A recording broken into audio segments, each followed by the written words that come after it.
Bah, berarti tadi malam ada yang ngintip kita gitu. Dibutuhkan lagi. Kamu tahu nggak? Yang lebih nyebelinnya lagi, bukan cuma mata-matain doang, tapi dia itu kirim foto itu ke istri muda papi aku. Bah, kemananya itu? Padahal tadi malam udah kututup lubang lo. Sinasa lubang di porngis pengen tutup. Betul. Tapi kira-kira siapa yang foto ya? Si Baluhapnya itu. Itu yang pengintip di kampung kita, si Baluhap. Kayaknya kalau anggota klub anak jalanan nggak mungkin deh. Si Baluhapnya itu. Itu yang pengintip di kampung kita, si Baluhap. Iya. Tapi biar lagi gitu ya. Udah hobinya mengintip kan. Mau gimana lagi kita kan?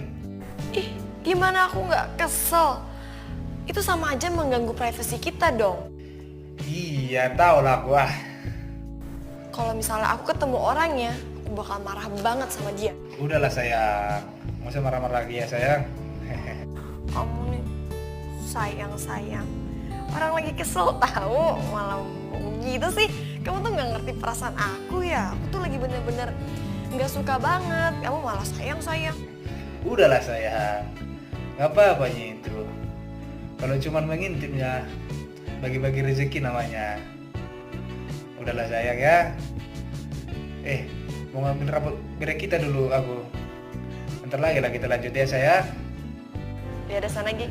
Mendingan kamu pergi sekolah supaya kamu ntar nggak telat ambil rapotnya. Udah sayang ya. Bye.